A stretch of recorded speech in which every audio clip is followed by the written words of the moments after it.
Welcome to Fossils by Firelight, a series of conversations with South Africa's geological legends, where they unearth their discoveries, learnings, memories, interesting stories, and maybe a few tall tales to chronicle our history and inspire the next generation of geological heroes. Today we're back in Hermanus, the natural habitat of our more seasoned South African geologists. It's a place where they slowly evolve from stressed corporate professionals into relaxed coastal philosophers of the earth. You can spot them in the wild by their sun hats, their well-worn field boots, and their uncanny ability to identify rock formations while ordering coffee. Our first guest is John Bristow. John, you've had a hugely successful career in both local and international minerals exploration, especially in the diamond industry. With that much time spent turning ancient carbon into modern conversations, what's the one geological fact you love sharing with non-geologists? Preferably one that doesn't make them slowly edge towards the door. Well, I mean, my experience and takeaway is that I've had a wonderful career and seen exceptional places that many ordinary persons, even geologists for that matter, probably will never see in their lifetime. And sharing those sort of experiences with up-and-coming youngsters is something that gives me a kick. And that's always been my approach when I think back of my career, was the people that mentored me, and how do we old-timers or people who've had all these experiences, how can we share that with up-and-coming young geologists and laypersons for that matter? Our next guest is Henny Greeff. So, Henny, as I was saying to you, I've done a bit of Googling, and you're deeply involved in the on-risk community. From leading the Homeowners Association to offering practical guidance on implementing the estuary management plan. So what brought you to Hermanus? My wife brought me to Hermanus. We were living in Doha at the time, and she visited a friend here, and she said, "This is the place I want to retire." I said, "Annabelle, it's beyond our price, but if you can find us a place," I made it like that guy who went to varsity and didn't want to become a wine farmer and ended up being one. I said to her, "If you can find us a place here that I can see the mountain and the sea, then we can go for it. And it's within our budget." And the next day she phoned me and said, "I found it." So here we are. And the rest is history, is it? Yes. Well, I was sort of thinking, I said to her, "Look, we don't want to be between concrete walls. We might as well be in Brackenfell for that." And she said, "No, this is up against the mountain." So today I can look out the back of my window and I see the beautiful mountain behind. And if I look out the front, I actually see a bit of sea. And I'm a really happy chappy here. And last but absolutely never least, we have Malcolm Lee. So you've worked in many countries and on many projects. Thinking back to where it all began, what was your very first field assignment like? Was it on a scale from Boy Scout prepared to please don't tell the manager? It was actually quite a delicious experience. My brother, John Lee, was chief geologist in Namibia, or Southwest Africa in those days. He was instrumental in grabbing me straight from a raw schoolboy to doing field work out in Namibia. And the amazing thing was that I arrived at this very first farm, because in those days farmers were the baas van die plaas. They owned the mineral rights, and you had to deal with the farmers. So when I knocked on the door, a groot tannie, a big lady, came to the door, and she could only speak German. And I was totally lost. But my assistant next to me was an Avambo guy, and he could speak German fluently. He obviously went to a school on the farm, on one of the farms, and was taught German, and he could speak German fluently. And I stayed in a caravan next to the biggest bull that you can imagine, who lived in a pen right next to my caravan. And I did a lot of soil sampling, and I absolutely loved the experience. That made me just think back now. My first job, geologically speaking, was actually as a field assistant for De Beers. So I was sent down to Namaqualand, and one of the first jobs I had was to assist a guy called Dr. Tony Carrington, who didn't speak a word of Afrikaans, but he lived in Van Rysdorp. So all he did was get in his bakkie, and behind the visor he would have like 10 questions and their answers in English and Afrikaans. And he'll drive up to the farmer, lean out the door and say, "Goeiemorgen," as have you read "Good morning? Is this your farm?" And then depending on the answer, when he gets to the 10th one, he just says goodbye and off he goes. I had to help him collect fossils, shark's teeth and so on, out of the trenches of Koinas at the time, which was in mothballs. So that was sort of made me think back of your experience with the farmers at the time. Yeah. I mean, we all had those sort of experiences. I mean, my, I think, first vac job was a coal work down at the Impaka coal mine on the Swaziland flats in the bush, working for Anglo-American, who at that stage were looking at coal in general. And then in those days, coal was the key driver of energy in this country and most of the world. So, and if I'm correct, Jock Roby was also a field assistant at that stage. We ended up working down in the low veld, looking after coal, and the sort of highlights was we'd work or get up early, work a full day, report to our geologist who lived in a caravan nearby, and then we'd head for the Manzini Club, which was sort of the social part of the business or the experience, and we'd spend sort of late afternoon, evening having a few beers at the Manzini Club. In those days, what sticks in my mind, the US government, they had a tracking station in Swaziland down on the low veld as well. So we always used to bump into a bunch of very noisy American, I don't know, aeronautical engineers and technocrats running the station for, I guess, early satellites. So that was my initial experience of field work out in the sticks. And Swaziland was a fun place. Benefits, of course, we would also go to the Swazi Spa between Mbabane and Manzini, and you could buy pornography. So Playboy and Penthouse, famous names. Yeah, absolutely. In our innocent youth. Did you ever get down to a coal face? Yeah. Well, I've never been in a coal mine. I can proudly say. No, there had been a little, I guess they were sort of more adits and trial tests. You got dirty. So we got dirty, yeah. And in fact, I did a couple of vac jobs for Anglo-American Coal. I was also lucky enough, I think second time round, or my supervising geologist was Dave Ortlip, who was a lovely fellow, brother of Jeff Ortlip, who you would have known, top rock mechanic. Yeah. So I worked with Jeff, or he was the supervisor. I stayed in a Loosies house, a boarding house in Bethel, and very quickly learned Afrikaans. And at that stage, Anglo Coal were drilling that very big coal field, sort of, on the southern part of the eastern Transvaal coal field. And so I logged lots of core for coal. It was, the early years of building some of the big coal-fired power stations in eastern Transvaal as well. So yeah, I started in coal and then ultimately went from the soft carbon to the super hard stuff. Yeah, but it was a good experience, and we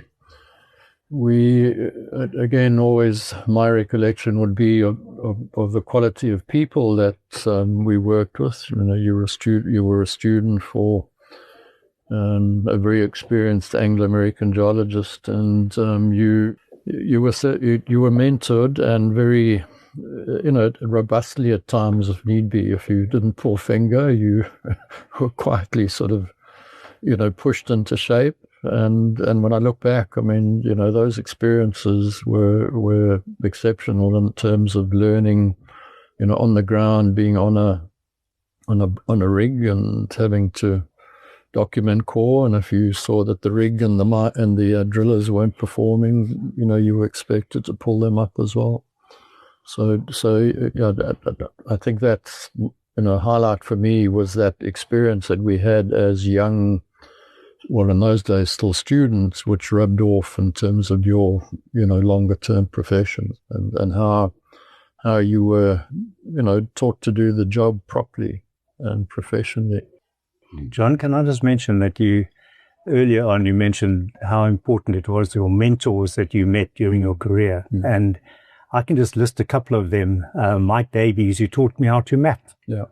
He was a British guy, and I was working for SO Minerals at the time, and we were looking for uranium, and then we looked for base metals around the Griquastad area. Mm. And in those days, we had no such things like Garmin Montanas or anything to map with. We just had to lay out a grid, knock pegs in the ground every 100 by 100 meters, and you walked these lines and you mapped on graph paper. Mm. Used to give you the most horrendous migraines looking at graph paper in that Griquastad sun. It was quite something. You eventually had to sit down in the shade and just try to get your eyesight back. It was terrible.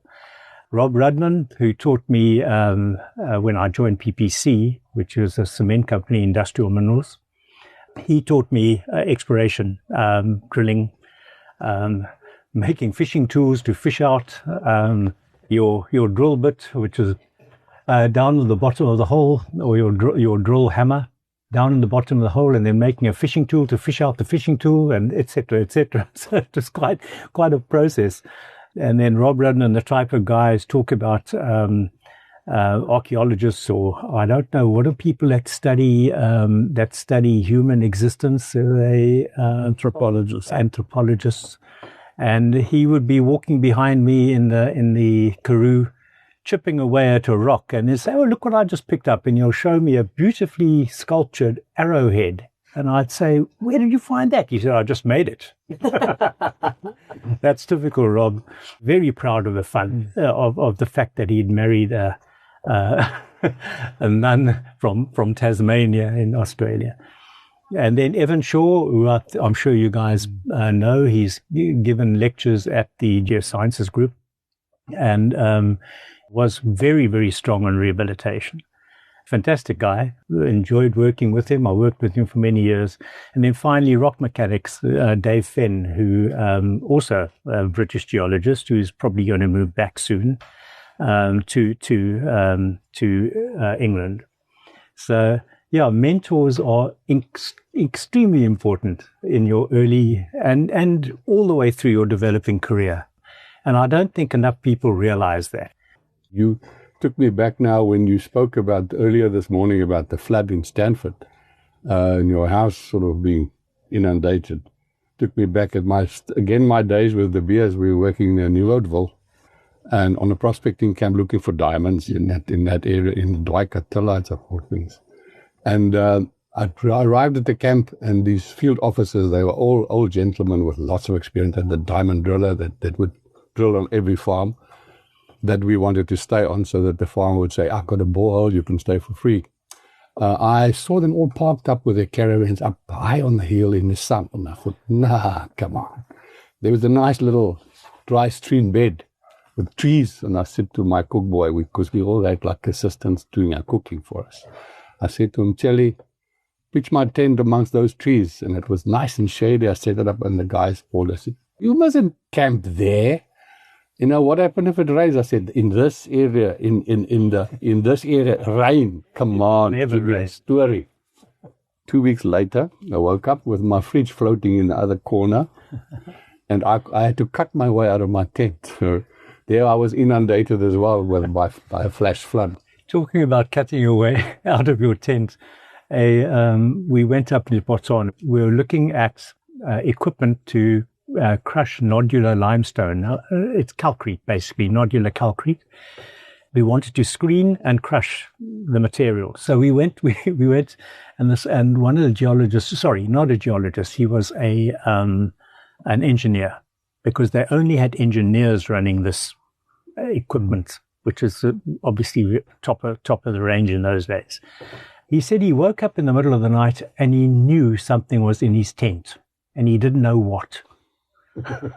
He heard it eating the notebook next to him. And he just lay there, and he knew it was big because it was enormous. He could hear it, and he knew it was big. So he eventually had the courage to switch on a light, and inside his tent, which was a tiny one-man tent, was a cow. A cow. An enormous cow eating his notebook next to his bed, next to his pillow, and he couldn't make a noise. He couldn't shake, "Hey, cow, get out!" Because the cow would have just taken off and taken his tent with him. It was very, very funny. Now, when you were mentioning also the study of human bones, I met Annabelle, my wife, when I was working on the Drakensberg pump storage scheme in Durban North on a weekend in a swimming pool. So she was sitting on the side with her legs dangling in the water, and I swam up to her and described how beautiful her legs were.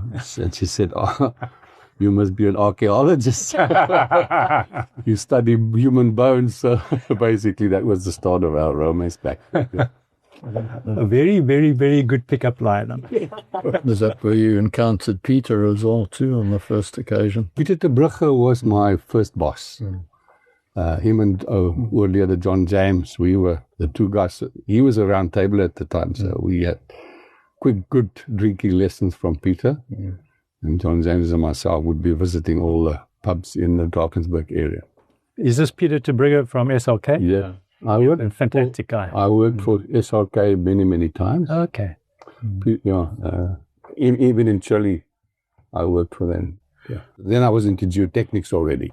We did a tunnel at a mine called Los Pelambres, which means the threads or the sinews of the dogs that would cross those acid rivers, and the acid would eat away at their flesh. Good grief. So they will eventually only have the sinews sort of left, and the name Los Pelambres, which these loose wires or these loose tendons of this. And we did a 10-degree incline conveyor tunnel from the open pit at the top around down to the mill at the bottom. That was one of my very first good experience in South America.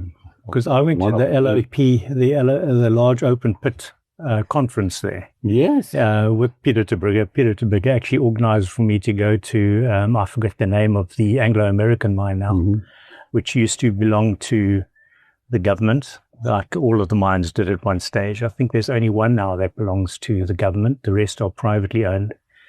And I did a nice presentation at the end after that trip, especially on the Chilean way of working.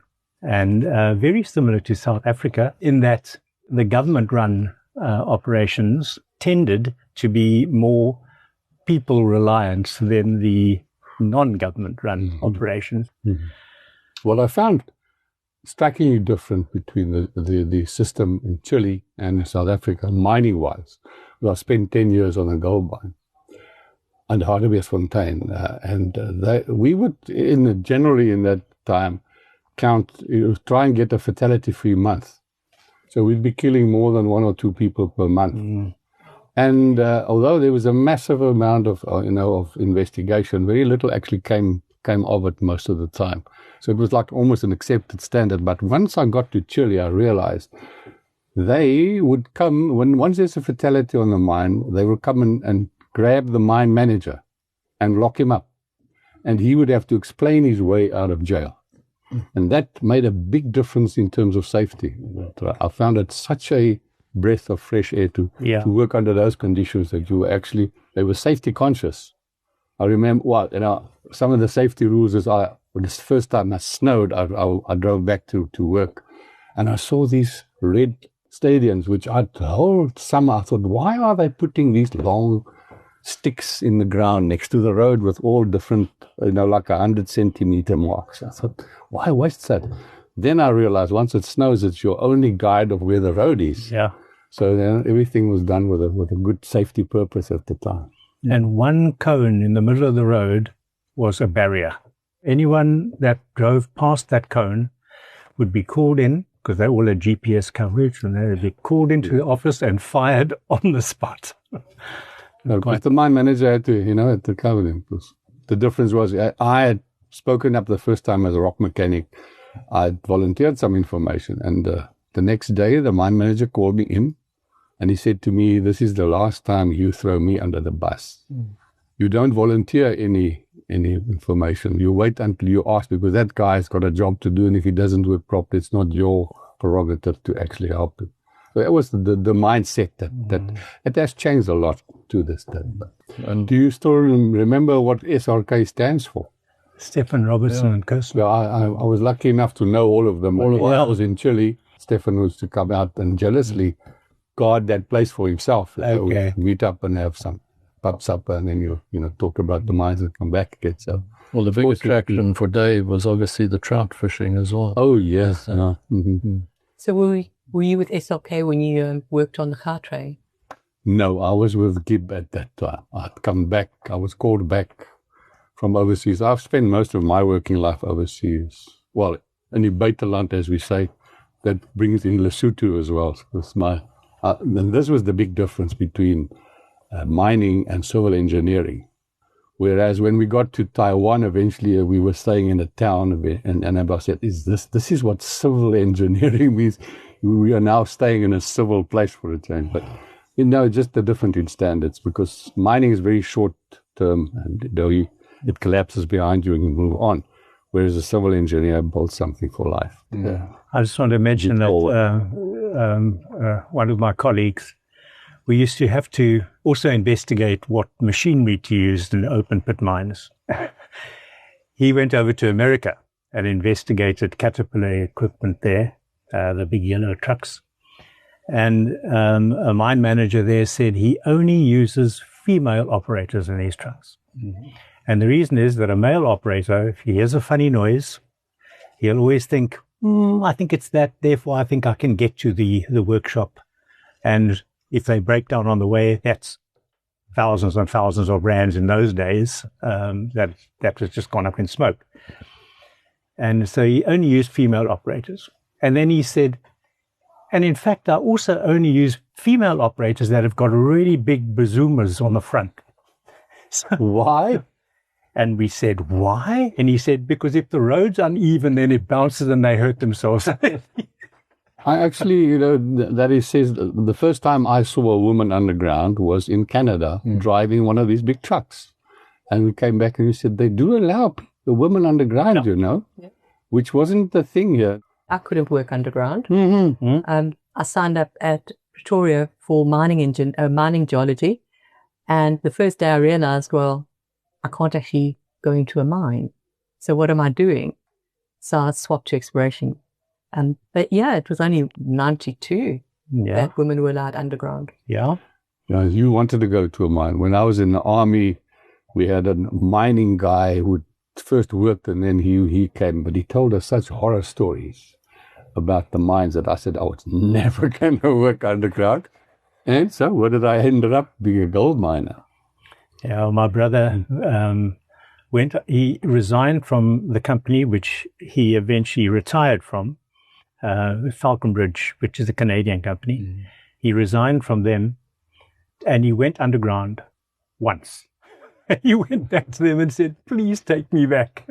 And they took him back and they restored his pension and everything. So he was lucky in that aspect. But he warned me off underground mining.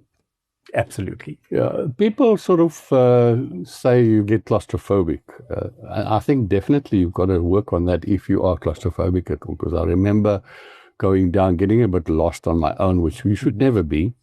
And I ended up in a stope, lying on my back thinking, okay, where am I going to go from here? And as I was lying down, I actually knew where I was. And I thought, what I don't realize is directly above me is the cemetery. And there are hundreds of people lying just 6 foot under there. And here I'm 2 kilometers down. I'm already buried if I stay here. So I basically, from there, I planned my way out very carefully and got out of the mine safely. So a lot of geologists have told me that to be a good geologist, you have to work underground. So I've never worked underground, so I'm obviously not a good geologist. Do you agree, John? about working underground, not about me not being a good geologist. No, I don't agree at all. I mean, I think it's, it's like everything, it's useful experience. And I think all of us in this country, had experience, because also the reality is we never really had an exploration drive in this country. I mean, all the current hype of, we should have exploration for sure. But if you think back to the early days in this country, all the early diamond mines and many of our deposits were found by prospectors, including, the BRC, the Bushveld Igneous Complex, and the Wits. And both of those ore bodies, all you had to do was either drill down, dip, or a long strike, and you just extended your ore body. So, and I think Des Pretorius wrote a very interesting article in about 1968, when he was at the Economic Geology Research Unit, saying we actually needed a university to teach only exploration geology, otherwise we would run into a problem, which in a sense, he was right. Rhodes obviously tried, quite successfully for a while to have an exploration short course or Minex course, I think that. Yeah, and that was sort of the one that did achieve some success, but I think all of us in particular, thinking back and just listening to the discussion here, have worked in different parts of the world, different commodities, working in Chile, obviously. We all, back in our day, we thought the Wits and then the Bushveld was sort of the be-all and end-all of mining. But in fact, there were, massive open pits and very smart mining going on in places like Chile and even the US, southern part of the US. The copper mines were phenomenal. But if I think back to my career, and as I say, listening to yours, we've all had great experiences wherever. Well, I think underground mining is essential, but you can overcome it. If you're clever enough, geologist, then you can overcome it. When I started in Chile, I had a bunch of new young Chilean geologists and an American girl who worked with us. But I made them, because they all think they when you come fresh out of varsity, you know everything. I said to them, no, pick up that rock and lick it.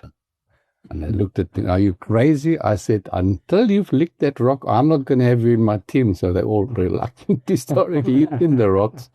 And I think they went on to teach their people as well. You've got to get down to the practice. You've got to actually look closely at Mother Earth to understand it.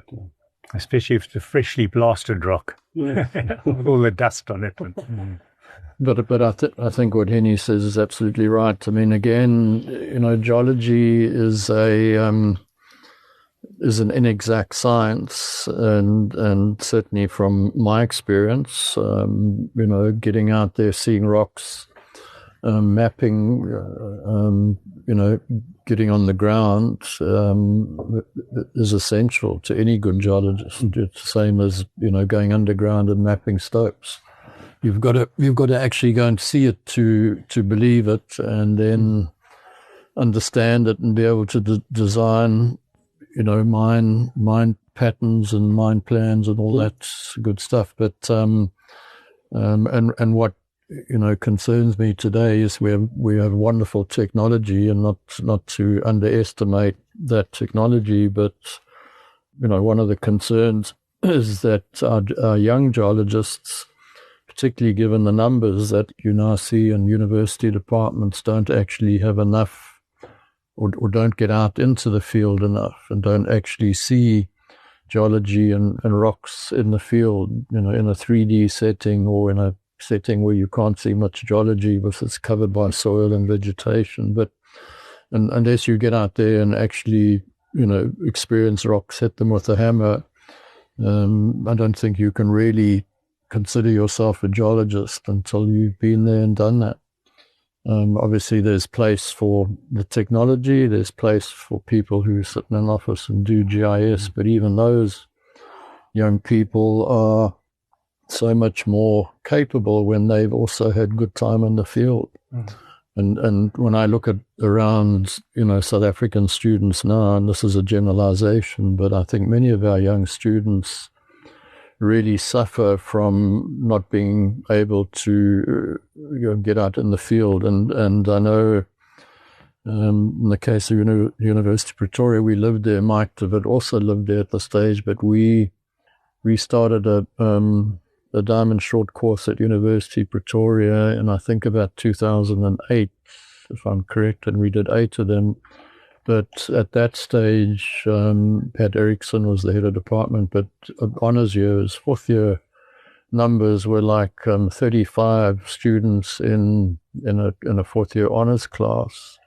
And just to hire a bus and to get, organize a field excursion was immensely expensive. And so part of our course was to bring in experts for 4 days and expose all these honours students to diamond experts from Southern Africa and wherever. And then we were fortunate enough to be able to take them to Cullinan Diamond Mine on an underground trip. But it was that sheer, the numbers which presented a problem. And I think many of us, you would be able to tell. I mean, I recall our honours class in Durban University Natal being probably 8 to 10 people, and half of that would have been engineering geologists. So your field excursions were fantastic because you were a small group. You could afford it. You went to interesting places, and you got a lot of interaction with, if it wasn't a mine, with the geologists there, or even your prof that was on the field trip. Whereas, if you look at these numbers that we've had, it's got better now, but when you're 35 in a class, you just don't get the attention that you should. God, I'll tell young geologists, you don't realize that the world is your oyster. You'll get to see places that I can't imagine I ever would have gone to if I hadn't been, in this field. I hadn't heard of Sulawesi, southern Sulawesi at the time. Ended up on a diving resort. And in a hotel that was we were the only occupants in northern Sulawesi. Bunaken is one of the top 10 diving sites. You see things like that. You go down in a volcano. It's an amazing trip to have when, as I say, when you're a geologist and you basically just have to apply yourself. But you also see some really bad places like, DRC. That's where I've been. So, Malcolm. Yeah, I've been. Your worst project ever? Probably the DRC. Definitely the food that you had to consume in the DRC, the accommodation, everything was horrific. But even more horrific was the degree of incompetence of the people, the local people, and understanding the politics, etc., was quite something. My feeling is that we have got a lot to be grateful for in South Africa. Yeah, look, I mean, I think sadly you touch on a critical area, and being blunt. If you look at a country like the DRC, I mean, it's a case of classic rape and escape, and it's gone on for centuries. And it's probably, Africa's a jewel box, full stop. Look at this country of ours. But DRC and the mining there and the ongoing mining today, whether you like it or not, child labor, woman labor, coltan, cell phones, technology. It's a big black mark on whatever you want to call it, the mining industry, the technology space. When you see how those deposits, and be it Eastern DRC or Western DRC, it's not a place that we should hold up as a good example. And unfortunately, I'm speaking my book. If you even look at this country, the enormous amount of wealth that's been generated here, and the general lack of hard and fast positive benefits to be able to consider it a good takeaway. And I mean, I only have to look at Kimberley, which I guess anyone in the diamond business will be familiar with Kimberley. Both of our kids were born in Kimberley, but if you go there today, you want to cry. And right as we speak, I mean, De Beers is effectively exiting this country. And there's not a hell of a lot positive left in Kimberley in spite of the value that came out of that town. So something to, make sure we get right in the future and, make sure these immense resources of ours are better utilized. So we've spoken quite a lot about technology. If there's one process that you wish you could be expert in overnight, what would it be? AI.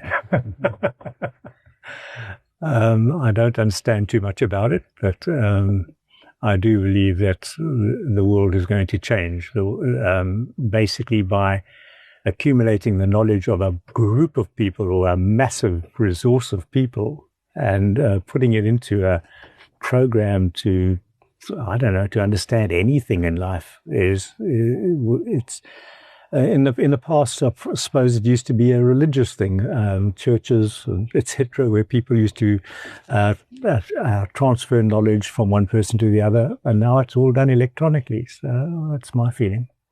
Yeah, look, I mean, I think AI has tremendous uses and potential, and I think we tend to also forget. I mean, we've covered some of the negatives of the mining industry, but the mining industry, if you look at it in reality, it's always been at the cutting edge of technology. If you think just, drilling holes and explosives and, how you mined, you mentioned that Henny at 2 to 3 kilometers below surface. And it wasn't just, the mining stuff. It was equally things like the cold, the big ice making machines that you had on the top of those 3-kilometer mines or 2-kilometer mines. You forget the amount of effort that went into cooling the underground workings. It was phenomenal. It makes me think that I once claimed to be I should be in the Guinness Book of Records. Because I worked both at 4.5 kilometers above sea level and 3 kilometers below, which gives you a 7.5 spread. Some have done one or the other, but very few have done both. So you go up in the Antamina mine, and they've got to send you down every 2 weeks. After 2 weeks, you've got to go down by law so that your red blood cells can dissipate and your white blood cells can come recover. So that's like the difference in physical environment that you could. But I think the geothermal gradient is 1 degree per 100 meters. So that's 10 degrees per kilometer, and you're 3 kilometers down. That's 30 degrees. It was very. I can imagine twice as hot as a hot summer day in Claremont. Yeah. But extending on that technology too, I mean, if you look at diamonds the technology that's been developed around the diamond industry, both by initially General Electric and then De Beers and synthetic diamonds and the uses of synthetic diamonds, it's phenomenal. I mean, right to the point of drug carriers in your body, microdiamonds or nanodiamonds play a huge role in being inert, carrying, drugs for many terminally ill or ill people, and they attach the drug to the nanodiamonds and pump it around your blood. And there's many other practical applications that we use diamonds for. So it's synthetic diamonds. I mean, all the debate and the hype about LGDs, lab-grown diamonds. On the flip side of that, is the enormous applications for diamonds. Things like the ScanX X-ray system, which was developed by De Beers, which is used extensively in airports these days. Full body scans, and then recovery technologies got to the point that it's become detrimental because we now find all the big stones that previously we would have crushed or never recovered. So if you look at, a little mine like Lekara Diamonds in Botswana, which produced recently the world's second biggest diamond, 2,500 carats. The biggest is still the Cullinan, 3,106. And they keep on coming, so there's a downside to technology. What's Litseng producing? No, well, Litseng is also a classic example. I mean, it has a grade of less than 2 carats 100 tons, which is an alluvial grade. But I think this year already they produced I think 7 or 8 stones bigger than 100 carats, one a month. Last year they did 13, so that again has been very much technologically driven, and I guess that'll continue. The problem now is to try and find enough people to buy them.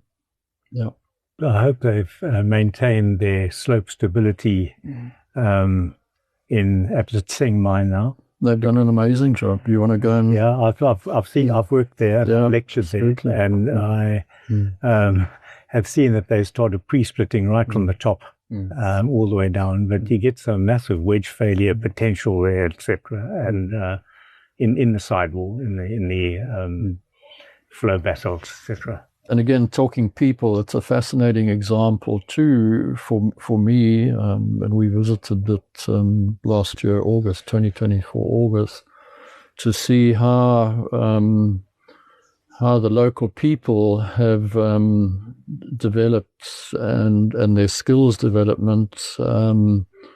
We always considered our black colleagues, they were labourers and workers, but there's a classic example where.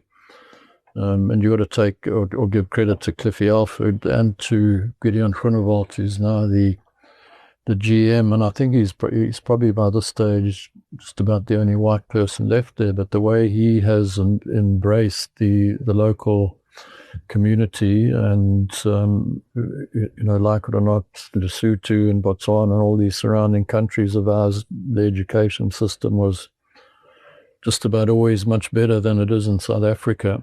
And for the general population, but if you go to that operation today, it's almost it is exclusively run by local people. They do an exceptionally good job. Yeah, in fact, I made a recommendation recently, probably not out yet, but they're planning a new water tunnel somewhere in Natal, and they want to use a tunnel boring machine. And I said, one of the gaps that I saw there was that the Zulu has to be taught how to do underground, to do TBMs. Whereas the Basut is already doing it. He's a shaft sinker. He's already equipped, and it's like almost a tradition with them. So you get horses for course with the different ethnic groups. You just realize that they're there and train them up, so that they can do their job. So what wisdom do you think only comes with decades of exploration, geology experience? Yeah, my feeling is that what I've learnt is that collaboration with your colleagues is vitally important in any aspect that you do, and being able to express yourself. I know it sounds passé, but being able to express yourself and say what you mean and mean what you say is very important. Yeah, you mentioned it, like genuine teamwork and the ability to also listen, to take the other opinion, or to bring it into consideration. That's a life lesson that I've picked up. You just got to work as a team and also listen to the right advice. I think one of the biggest problems, and I'm talking as a geologist, that we geologists have had is being very poor communicators, and what strikes me, and I guess that does come with experience. If you look at practically everything that we do, if you look at this room, if you look at the technology in this room, if you look at the fact that the roof's got tiles on it, and we can switch on the lights, so we've got thousands of kilometers of copper cable and obviously nowadays aluminium cable. We tend to take it for granted. We as geologists haven't been outgoing or forthcoming enough to actually, market our profession and our skills I think it's improving, but I think if there was anything that I would do different, I think Malcolm's absolutely right. We should be giving young geologists courses in communication. How do we communicate about the importance of what's below our feet? Everything that we do on this planet actually comes from below, and then add to that the water and the soil. And that needs to be better brought to the attention of our communities in general, and we need to get a far better balance about how earth resources are used, rather than this all negativity that geologists, and it's got better. Geologists make a hole in the ground, we cause climate change, we pollute the place, we burn coal. But, the fact is, if we turn on the lights, they work. And I really think, in this country included, we don't have the standing or the respect that we should have. We sort of own it ourselves, because it makes me think of a planning session on the gold mine, where all the disciplines are around the table planning the sort of next move, and the mine manager looks up and he says, "Where can I find a one-handed geologist?" We said, "What?" He says, "Because it's always on the one hand." And I never get a definitive answer from these geologists. No, good point. But again, that exactly what you're saying. We've got to get out the silos.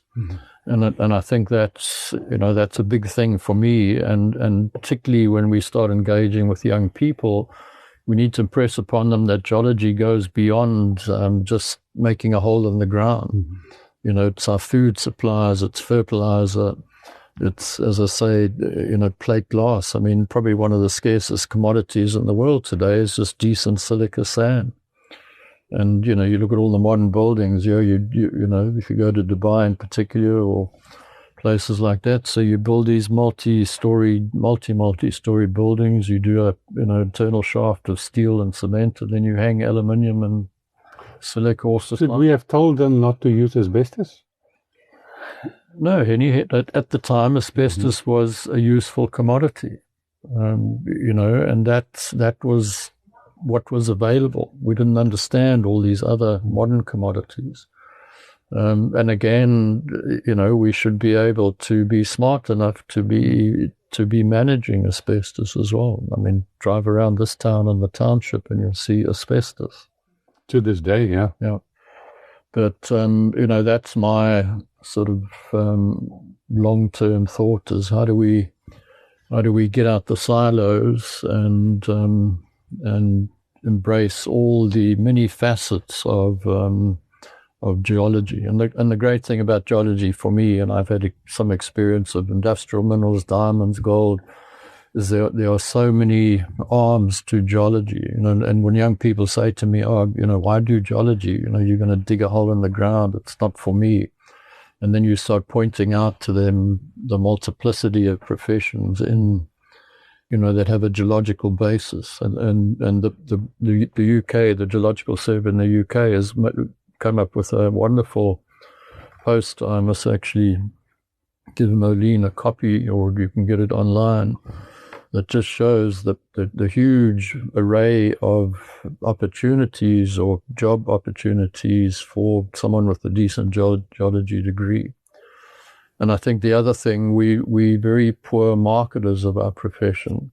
That to me, if there's anything, I'd like to leave as a legacy, is to see how we can better market geology, and how we can better ingrain the importance of rocks and minerals and soils and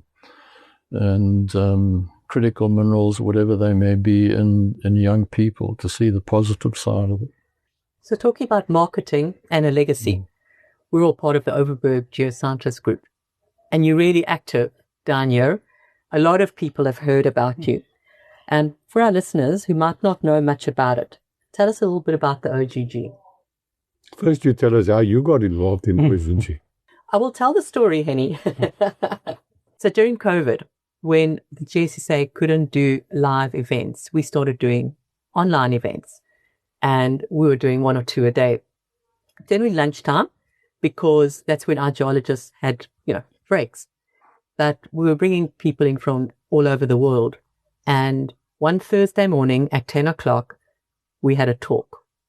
And then that Saturday morning, I got a phone call from this total stranger shouting at me, who am I to have a talk at the same time as the OGG talk on Thursday morning?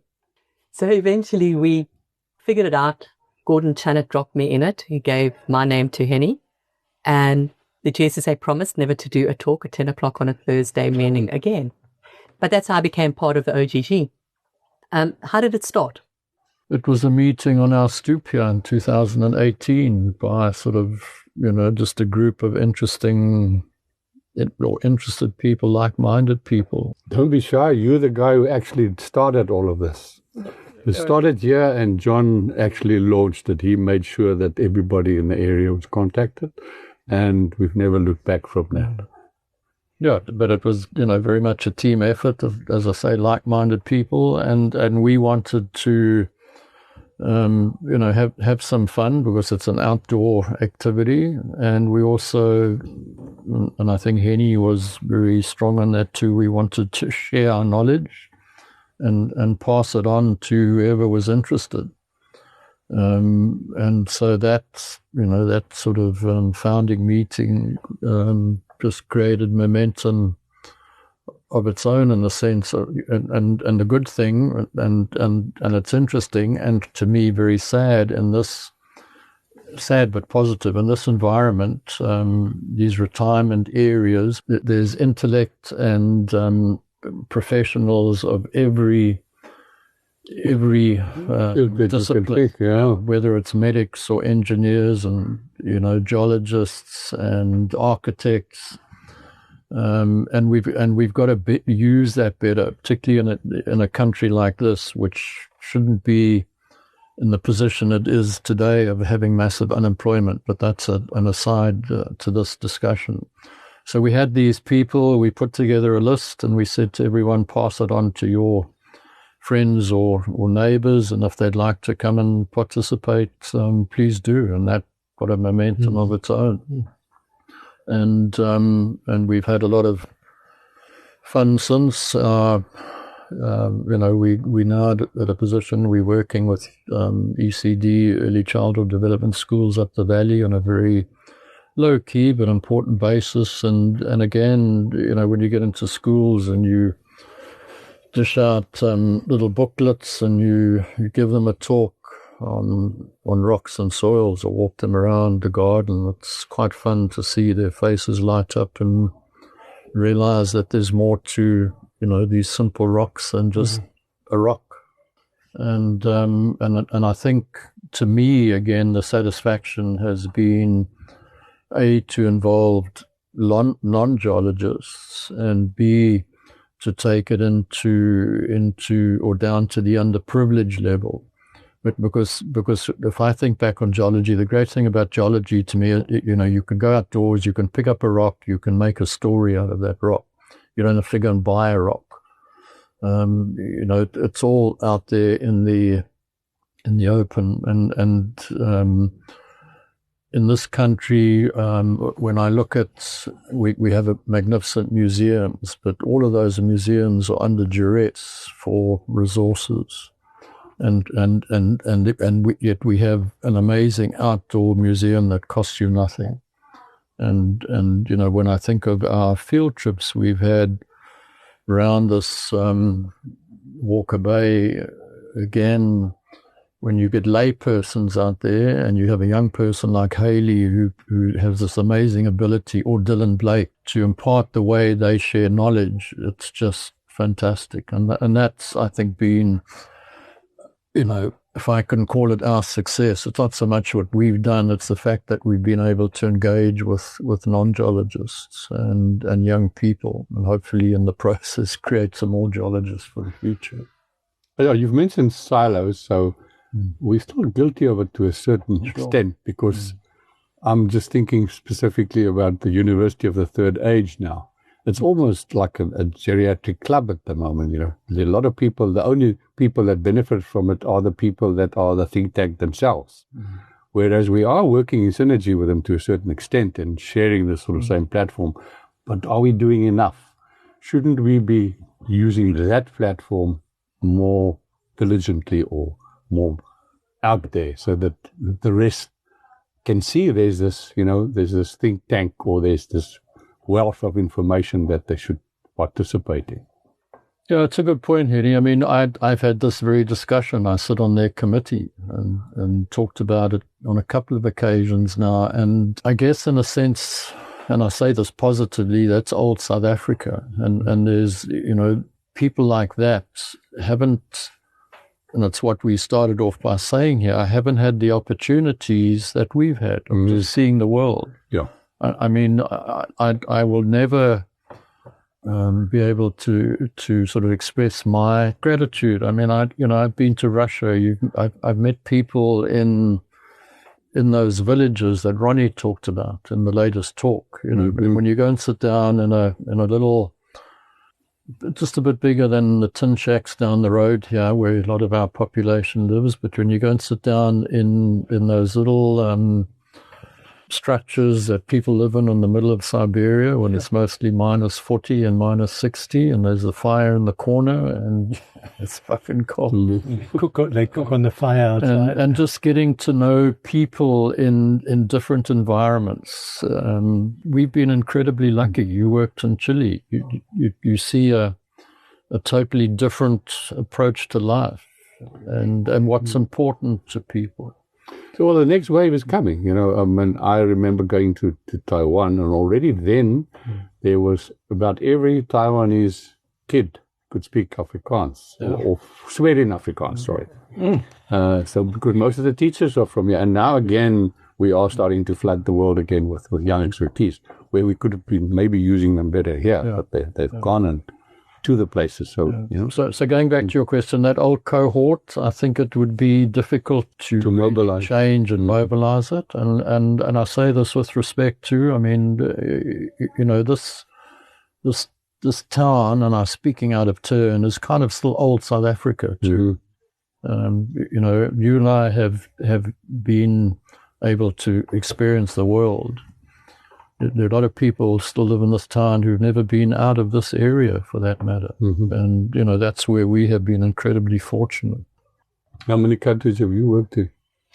9 in Africa. Africa African itself. Yeah, a lot of African work. And then obviously I've been onto the large open pit mines. I've been traveling overseas to attend talks on large open pit mine conferences with Dick Stacey and people like that, who are very into their rock mechanics, obviously. And it's something, for instance, that I think that geologists could get more involved in. I really am shocked that I worked almost my entire career knowing so little about rock mechanics.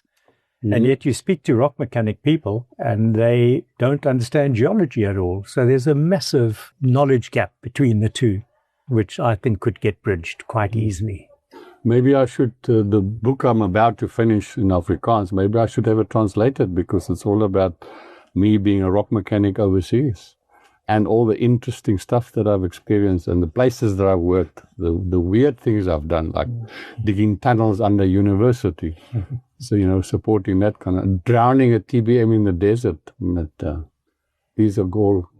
And my Afrikaans book's name, if I might punt it a little bit here, it's going to be called Gatkruiper, which means creeping down holes and in tunnels. So it brings us to the end of this episode of Fossils by Firelight. A big thank you to John Bristow, Henny Greeff, and Malcolm Lee for sharing their stories, their wisdom, and the reminders that geology is equal parts science, history, and occasional chaos. Until next time, may your rocks be interesting and your coastal sunsets uninterrupted. You've been listening to another production from Solid Gold Podcasts.